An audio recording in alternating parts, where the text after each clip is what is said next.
Quand j'ai voulu recommencer la lecture, à peu près en mars 2024, j'ai tout de suite voulu m'attaquer à un genre littéraire que je n'avais jamais lu jusque-là et dont je venais tout juste d'entendre parler, la dark romance. Et s'il y a bien une dark romance francophone qui a fait parler d'elle littéralement partout, c'est bien Captive.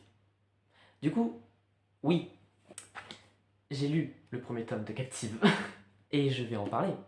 Je vais parler de mon avis, de ce que j'ai pensé et de pourquoi j'ai commencé à le lire, en plus d'une petite description du livre, de l'auteur, et peut-être même un petit point sur la dark romance. Captive, c'est une trilogie écrite par la romancière algérienne Sarah Rivens. Donc comme je viens de le dire, c'est une trilogie, il y a 3 tomes.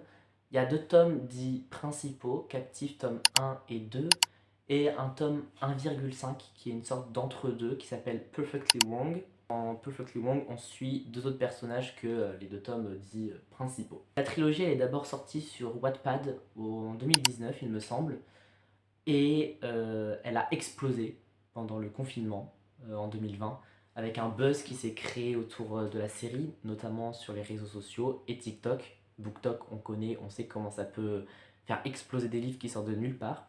Durant le confinement, c'est pas moins de 9 millions d'utilisateurs qui vont aller lire Captive. C'est à peu près à ce moment-là qu'une maison d'édition le remarque et que Sarah Rivens va signer son tout premier contrat d'édition. Premier tome papier de Captive, donc celui-ci, il est sorti le 22 août 2024. Non, j'ai rien dit en fait, c'est l'inverse, c'est pas le 22 août 2024, c'est le 24 août 2022. Voilà. Et dès la première journée, il est en rupture de stock. On donne un grand indice de pourquoi j'ai voulu le dire. Ensuite, pour les autres chiffres, en avril 2023, la série s'est déjà vendue à 400 000 exemplaires, numériques et papier confondus. On a un ratio de 50 000 numériques et 350 000 en version papier. Et en mai 2023, Captive est en tête des ventes depuis 37 semaines devant Stephen King. Devant Stephen King. Alors évidemment, en même temps, Sarah Rivens devient l'Algérienne la plus lue de l'histoire de la littérature. Mais malgré tout ça, tout ce succès en librairie, sur les réseaux et tout ça, la série elle est quand même vachement critiquée sur 3 points principaux que j'ai pu relever. Premièrement, sur le fait que ce serait pas de la vraie littérature, mais ce serait plus un succès éditorial qui sort d'on sait pas trop où, donc BookTok, on connaît. Deuxièmement, sur le fait que c'est de la dark romance, et c'est un genre qui plaît pas à tout le monde, qui fait vraiment pas l'unanimité. J'aurai l'occasion d'y revenir un petit peu après. Mais ce qui choque le plus, et ce que j'ai vu revenir le plus souvent, c'est l'âge des lectrices de Captive. En effet, c'est plus des adolescentes, voire des jeunes adolescentes, parfois 11, 12, 13 ans. Et ça dérange beaucoup de personnes. Alors, je sais que moi, j'ai pas d'avis à donner là-dessus parce que je reste quand même un adolescent et je suis pas beaucoup plus âgé que 13 ans. Mais je le souligne quand même parce que c'est ce que j'ai vu revenir beaucoup quand j'ai fait les recherches sur pourquoi est-ce que la série était critiquée. Voilà, comme ça, les bases sont posées. Alors évidemment, le succès qu'a rencontré le livre sur les réseaux sociaux, il se retranscrit aussi sur les sites qui parlent de livres. Et par exemple, Goodreads, donc Goodreads. Et donc Goodreads, c'est un réseau social qui parle de livres que beaucoup de gens utilisent et que moi j'utilise moi-même pour trouver des lectures. Et ce que j'aime bien faire avant de lire un livre, c'est regarder les notations qu'a le livre sur Goodreads, justement. Du coup, j'y suis allé, chercher Captive. Il y a environ 20 500 personnes qui ont mis une note. Et sur ces 20 500, près de la moitié, donc 10 000 et quelques, l'ont classé en tant que 5 étoiles. Donc la note la plus haute qu'on puisse mettre à un livre. Donc, ça veut dire que le livre, il doit être incroyable, n'est-ce pas? D'autant plus que la moitié des personnes ont mis 5 étoiles, mais les avis qui représentent 1, 2 ou 3 étoiles réunies ne représentent que 23% des personnes qui ont mis un avis. J'aime bien les graphiques pour me représenter les choses, et si j'aurais dû faire un graphique, ça donnerait ça. Donc, les avis bleus, c'est 5 ou 4 étoiles, et de l'autre couleur, je crois que c'est peut-être rouge que j'ai mis, je sais pas, je l'ai pas encore fait, c'est 1 à 3 étoiles.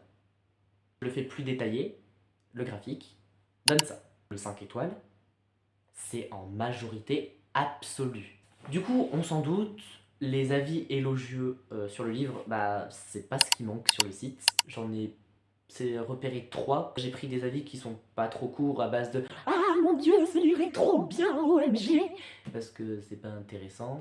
Et je vous évite aussi de mettre des avis trop longs, mais aussi qui peuvent contenir des spoilers. Du coup, je vous en mets 3 qui sont déjà un bon aperçu de ce que le livre peut contenir. Mais ce qui est surprenant également, bah, c'est que le livre, il a aussi des avis négatifs, comme tous les livres, mais ceux-là, ils sont vachement prononcés par rapport à d'autres qu'on peut trouver sur d'autres livres, par exemple. Donc, encore une fois, je vous en mets 3. Je vous évite ceux qui sont trop longs, et je vous évite aussi les commentaires à base de «c'est nul». Point. C'est pas tant les avis positifs qui m'ont choqué, parce que en soi, si le livre est aussi bien que ça, bah tant mieux, ça me fera une bonne lecture et une belle découverte. Ce qui m'a choqué, c'est les avis négatifs, parce que dans ces avis-là, le livre il est qualifié de torchon, mal écrit, mauvaise édition, ce serait pas un vrai livre, que les personnages sont clichés, l'histoire ne serait pas bien, et surtout, ce serait pas de la vraie dark romance. Ça veut dire quoi? Parce que partout où je vais, sur n'importe quel endroit, ce livre sera considéré comme de la dark romance. Mais alors la dark romance, bah c'est quoi? C'est l'heure du point info, voilà. Je l'avais dit que je le caserais quelque part, bah je le case maintenant. Petit point info sur la dark romance, je pense que beaucoup de gens savent ce que c'est, mais juste au cas où.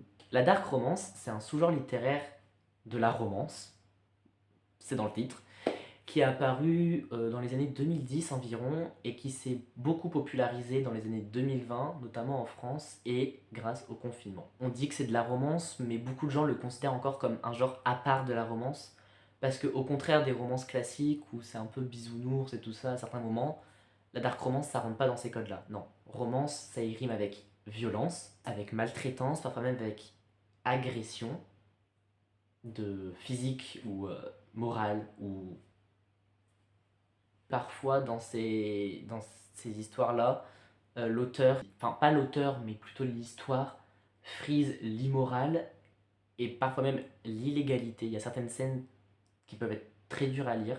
Pas forcément là-dedans, quoique, mais dans d'autres dark romances qui sont vachement plus poussées, ça peut être carrément dérangeant à certains points. J'ai une amie qui aime lire de la dark romance, et une fois elle avait lu un livre tellement poussé, tellement dark finalement, qu'elle avait été obligée de le poser et de faire un break et après le reprendre tellement c'était... Bon, voilà. Pour la petite anecdote, on considère que l'ancêtre, voire le papa, l'ancêtre de la dark romance, ce serait le livre 50 nuances de Grey, je pense que tout le monde connaît. Bien que ce soit apparu avant les années 2010, ça peut être considéré comme de la dark romance d'un certain point. Et dans la dark romance, justement, quand on demande une sorte de classique français de la dark romance, devinez quel livre est cité dans les premiers? Captive. Et pour le coup, je suis d'accord, car selon ce que j'ai lu sur internet, Captive, c'est un des grands livres qui a popularisé la dark romance en France, bien que ce soit aussi celui qui a fait soulever la question morale de ce sous-genre littéraire. Mais du coup, Captive, c'est considéré comme un classique. Tout simplement. Maintenant, je vous ai parlé de la dark romance, je vous ai parlé du phénomène, sur Goodreads, sur les réseaux. Qu'est-ce que j'en ai pensé, moi? Parce que je l'ai lu en entier, j'ai pas... voilà, hein, j'ai lu les 550 pages du livre, environ. Et justement, 550 pages, pour moi, qui suis un lecteur plutôt lent, c'est long. C'est très long. Mais étrangement, celui-là, il a été plutôt rapide à lire. Normalement, un livre de cette taille-là, je le lis en 2 semaines, 3 semaines. Celui-là, en 6 jours, c'était réglé. Et c'est pas parce que l'histoire me passionnait, hein. C'est juste parce que c'est rapide à lire. Donc en soi, c'est un point positif. Si jamais vous êtes impressionné par les petites briques, parce que bon, c'est une petite brique quand même, ayez pas peur, franchement, il se lit rapidement. Par contre, si je devais donner un avis de ma lecture, je dirais que ce livre n'est absolument pas fait pour moi. En soi, l'univers de base est intéressant. On suit Ella, qui est une captive, une femme qui travaille pour des organisations criminelles, la mafia ou autres, pour récolter des informations. L'idée, elle est sympa. Ces captives, elles sont sous l'autorité, j'insiste bien sous l'autorité, hein, d'un possesseur. Il leur donne les ordres et les missions qu'elles doivent effectuer. Ok. Et du coup, notre Ella, elle est captive depuis son adolescence, sauf qu'elle est captive contre son gré. Et elle est la captive d'un certain John. Sauf que ce possesseur-là, il est pas cool. Il est pas cool. Il préfère utiliser autre chose que ses talents. Autant dire que Ella, elle l'aime pas, hein. Vraiment, elle le déteste, elle le maudit presque. Et un jour, John va lui dire, bah tu changes de possesseur. Et là, elle va se retrouver avec Ash. Asher Scott, qui est le chef du réseau criminel des Scott, du coup. Et sauf qu'en fait, Ash, dans la série, il est appelé Ash, donc Ash, et bah, il ne veut pas de captive, en fait. Il en veut pas d'autre. Il en avait pas jusque-là. Il en veut toujours pas. Et du coup, il va se mettre à détester Ella. À un point dark romance, quoi. C'est... Je, je peux pas décrire les scènes parce que ce serait un peu spoilé, mais il y a de la violence. Il y a de la violence psychique et physique. Et d'ailleurs, c'est marqué littéralement au début du livre, hein. Avant même l'histoire, il y a marqué Captive est une dark romance qui n'entre pas dans les codes de la romance classique. Romance y rime avec violence et certaines scènes peuvent surprendre les lecteurs non avertis. Jusque-là, c'est le principe de la dark romance. Et du coup, en dessous, on a des trigger warnings. Trigger warning, mention de VIOL, je vais pas dire le mot, je refuse de le dire, violence physique et langage violent. Et je pense même qu'elle aurait pu dire violence psychologique. Mais bon. Et ces trigger warnings, ils sont mis même avant la playlist Spotify qu'on peut écouter en lisant le livre. Donc, pour le coup, quand on commence à lire, on peut pas dire qu'on n'est pas prévenu. On sait qu'est-ce qu'il va y avoir dedans. On est prévenu, on est des lecteurs avertis. On confirme, ces trigger warnings sont vraiment indispensables parce qu'il y a des scènes, je m'en serais bien passé, hein. Mais après, c'est de la dark romance, donc peut-être c'est nécessaire. Je sais pas, c'est le premier livre que je lis, c'est la seule dark romance que j'ai lue. Si maintenant je dois parler du genre en lui-même, dark romance, euh, pour moi, ça manque de romance. Il n'y a pas de romance en fait. Genre, dark, oui, de toute évidence, il y est, le dark y est, mais la romance, bah je l'ai pas vue en fait. Ça fait un peu yo-yo. Vous savez, ils se détestent, puis d'un coup, tu sais pas pourquoi. Il y a une scène, alors pas une scène de cul, hein, non, mais une scène de rapprochement, et tu sais pas pourquoi, 10 pages plus tard, ils se détestent à nouveau. Et ça a fait ça plusieurs fois pendant le livre. À un moment, t'es perdu, tu ne sais pas quoi faire. Et je vais être honnête, ça m'ennuie. Et de base, quand il y a une scène de rapprochement et tout ça dans une romance classique, bah t'es content, tu rigoles, je sais pas, tu glousses, vous avez la réaction que vous voulez en faisant une scène de rapprochement. Et là, ça a été le cas pendant la première scène, la deuxième scène. Et après, à partir de la troisième, en fait, j'étais là, bon, allez, que ça passe, parce que de toute façon, dans 10 pages, ils vont encore se taper dessus, quoi. À un moment, c'est redondant, t'en as marre, et t'aimerais bien que quand ils se rapprochent, c'est une bonne fois pour toutes, parce que si c'est pour se redétester après, bah, mettez pas la scène. Ça, c'est pour l'aspect romance, qui, bon, à mon goût, aurait pu être un peu plus présent, mais il y a un deuxième tome, peut-être que dans le deuxième tome, c'est plus développé, je ne sais pas. Ensuite, les personnages. Non, je suis désolé, je peux pas. Je suis quelqu'un qui, de base, va toujours préférer les personnages secondaires aux personnages principaux. Mais alors là, les personnages principaux, c'est même pas que je les aime moins, c'est que je les aime pas, en fait. Je n'y suis pas attaché. Que ce soit Ella ou Asher, Asher, vous l'appelez comme vous voulez, moi je l'appelle Asher, bah, je m'identifie à aucun des deux. Les deux, je les ai trouvés pas insupportables, mais presque. Vous savez, ce genre de passage où tu lis un passage du livre et où tu te retrouves à rouler des yeux en l'air parce que c'est presque insupportable. La moitié du livre, hein, pour moi ça a été ça. Ça a été ça pendant la moitié du livre. À chaque fois qu'il y en avait un des deux qui ouvrait la bouche, c'est chiant. Non, non, non, non, non, non, attention, ne me faites pas dire ce que j'ai pas dit. C'est pas chiant, ça parle parfois pour rien dire. Voilà, c'est dit, ça parle parfois pour ne rien dire. Ensuite, les personnages principaux en eux-mêmes, je les trouve gamins. Asher, j'ai l'impression d'avoir un enfant de 5 ans devant moi mais qui est dans un corps d'adulte. Pourquoi? Il y a certains de ces trucs, j'ai l'impression d'avoir un caprice de gamin devant moi. Il a des réactions avec Ella qui sont absolument infectes du début à la fin. Dark romance, ok, ça rime avec violence, mais faut doser un petit peu. Un petit peu. S'il vous plaît. Doser. Doser. Il y a la nuit qui se lève là. Bah oui, tu m'étonnes, tu filmes à 20h, Sébastien, ça va pas le faire, hein. Bref, et là, en revanche, elle, j'étais un petit peu plus attaché à elle, mais vraiment, ça veut pas dire que je l'apprécie, hein, vraiment pas. Elle a de la détermination pendant 10 pages, et après la détermination, tu sais pas où elle s'est envolée. Elle est partie. Tu sais pas pourquoi. Elle, elle est déterminée à faire quelque chose, à aller contre Asher pour pas se faire dominer par lui. Et 10 pages plus tard, bah, tu te rends compte, tu lui demandes, mais elle est où ta détermination, ma Russ? T'étais déterminé il y a 10 pages? Je comprends pas. Les personnages secondaires, par contre, il y en a deux ou trois que j'ai bien aimés.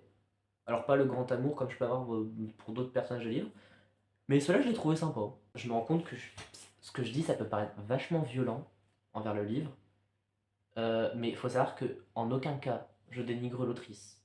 Elle a quand même écrit un livre de 550 pages, avec deux autres tomes derrière qui sont tout aussi longs, je crois. C'est déjà dingue qu'elle ait fait ça, hein. Donc en aucun cas, je critique l'autrice. Si jamais vous n'êtes pas d'accord avec mon opinion et tout ça, je comprends. Mais je vous demanderai juste de respecter ce que je dis. Parce que je dénigre pas l'autrice, je dénigre pas l'œuvre en soi. Je dis juste mon avis. Et mon avis, bah malheureusement, c'est que j'ai pas aimé le livre.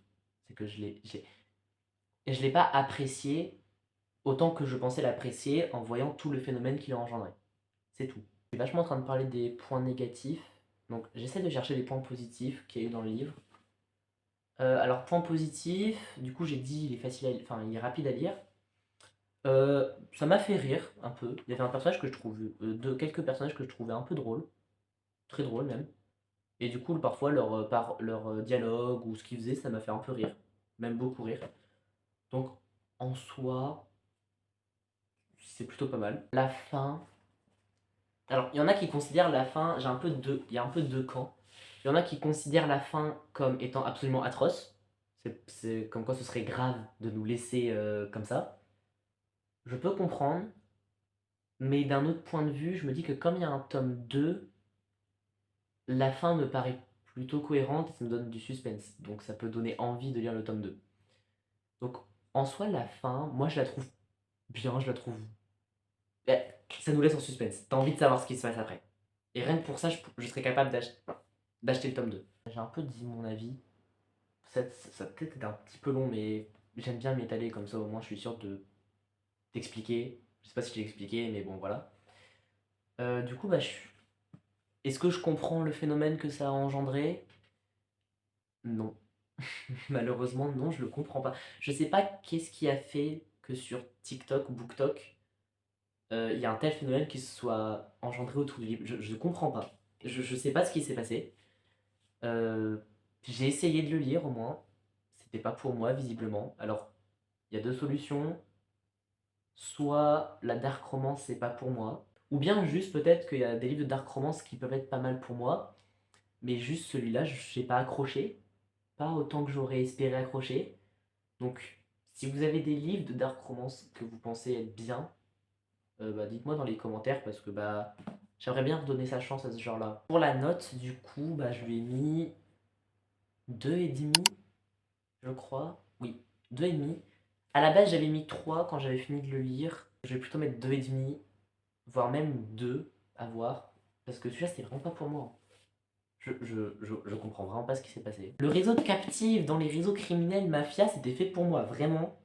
Ça, c'est un truc qui me plaît. Mais je sais pas, la tournure des phrases, l'histoire, les personnages que j'ai pas trouvé attachants, je sais pas. L'histoire vide, non, quand même pas. C'est pas vide, c'est quand même. Ça tient quand même un petit peu la route. Il y a peut-être des petits manques de cohérence à des moments donnés, mais ça passe. Et si c'est de la dark romance, je pense que oui, ça en est. Alors, dark romance, non, techniquement non, parce que j'ai pas vu la romance. Mais si dans le tome 2 il y a une romance qui se crée, là oui, je pourrais le considérer comme de la dark romance. Mais juste avec le tome 1, c'est de la dark. C'est tout. Il y a le dark et il n'y a pas forcément le romance derrière. Voilà. Du coup, oui, 2 étoiles et demie, à voir comment ça évolue avec le temps. Pas le premier livre que j'irais recommander à quelqu'un. Définitivement pas. Ça peut plaire à des gens, mais ça me ça m'a pas forcément plu et je suis pas sûr que ça plaise aux gens de mon entourage.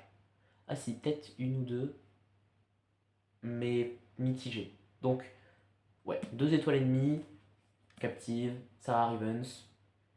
Je sais déjà que je vais me procurer le tome 1,5 et le tome 2 parce que je suis un gros pigeon et que je ne peux pas finir une série sans tout lire. Je suis obligé de les lire. Mais pas maintenant.